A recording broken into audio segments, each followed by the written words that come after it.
dulu. Assalamualaikum warahmatullahi wabarakatuh.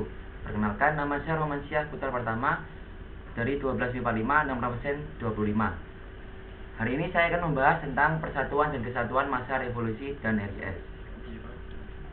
Meta konsep. Yang pertama, saya akan membahas tentang persatuan dan kesatuan bangsa pada masa revolusi kemerdekaan, yaitu pada tanggal 18 Agustus 1945 hingga 27 Desember 1949. Yang kedua, persatuan dan kesatuan bangsa pada masa Republik Indonesia Serikat, yaitu pada tanggal 27 Desember 1949 hingga 17 Agustus 1950. Persatuan dan kesatuan bangsa pada masa revolusi kemerdekaan. Sistem pemerintahan pada masa ini yaitu presidensial, yang berarti kekuasaan itu besar di presiden, kekuasaan tinggi berada di MPR. MPR sebagai penjelmaan kedaulatan rakyat. Selain itu, MPR juga sebagai sumber kekuasaan negara. Presiden sebagai penyelenggara kekuasaan pemerintahan. Sidang WPKI pada tanggal 18 dan 19 Agustus 1945. Sidang WPKI 18 Agustus menetapkan UUD RI.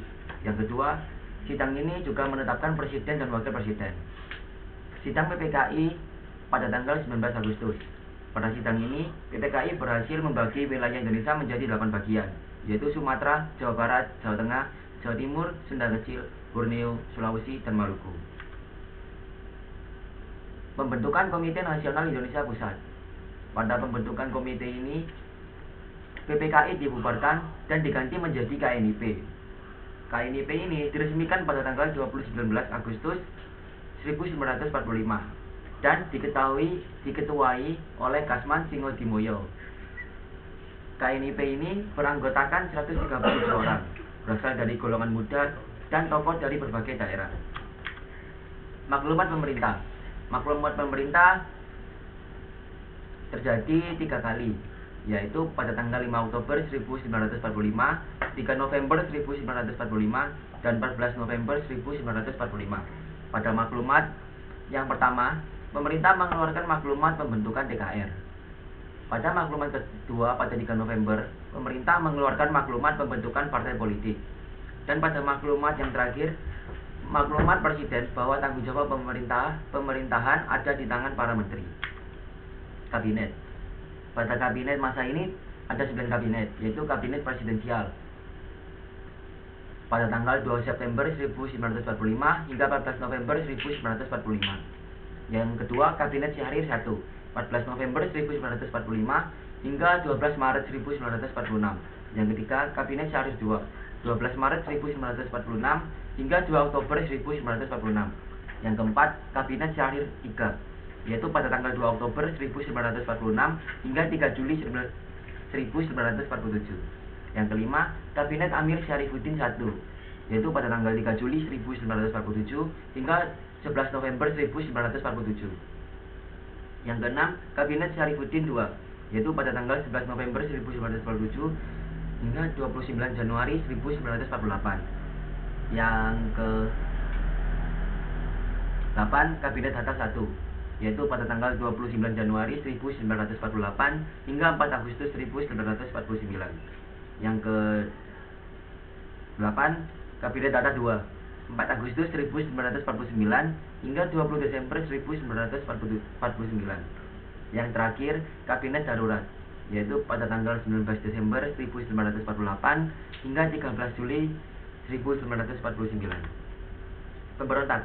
Pemberontakan PKI di Madiun terjadi pada tanggal 18 September 1948, dipimpin oleh Musso, dengan tujuan ingin mengganti dasar negara Pancasila dengan komunisme, serta ingin mendirikan Soviet Republik Indonesia. Ditumpas TNI dipimpin oleh Kolonel Gatot Subroto dan Kolonel Sungkono. Pemberontakan Darul Islam Tentara Islam Indonesia, dipimpin oleh Sekar Maji Marian atau SM Kartosuwiryo. Ia memiliki cita-cita untuk dapat mendirikan negara Islam Indonesia. Diatasi oleh TNI di Jawa Barat dengan operasi Pagar Betis dan operasi Baratayuda. Materi selanjutnya adalah persatuan dan kesatuan bangsa pada masa Republik Indonesia Serikat. Republik Indonesia Serikat. Sejak 27 Desember 1949, berdasarkan perjanjian konferensi Meja Bundar, NKRI berubah bentuk menjadi negara serikat atau Republik Indonesia Serikat. Saat itu, Soekarno menjadi Presiden RIS dan Muhammad Hatta menjadi Perdana Menteri RIS. Sistem pemerintahan yang berlaku pada masa Republik Indonesia Serikat adalah sistem parlementer. Atas desakan rakyat, pada tanggal 17 Agustus 1950, RIS bubar dan Indonesia kembali menjadi negara kesatuan. Pemberontakan Angkatan Perang Ratu Adil atau APRA. Pemberontakan ini dipimpin oleh Raymond Westerling, seorang bekas tentara KNIL Belanda. Tujuannya yaitu mempertahankan negara-negara federal dan meminta pemerintah mengakui APRA sebagai tentara pemerintah. Yang kedua, pemberontakan Andi Aziz, dipimpin oleh Kapten Andi Aziz, mantan perwira tinggi KNIL. Penyebab pemberontakan ini yaitu penolakan masuknya pasukan APRIS yang berasal dari TNI ke Sulawesi Selatan. Soal dan jawaban. Untuk soal dan jawaban, silakan dibawa sendiri ya. Soal pertama ini soal kedua, soal ketiga, soal keempat, dan soal kelima. Kira-kira teman-teman udah dapat jawabannya belum? Kalau udah, saya kasih tahu jawabannya ya. Ini jawabannya. Terima kasih atas perhatiannya. Saya ucapkan wassalamualaikum warahmatullahi wabarakatuh.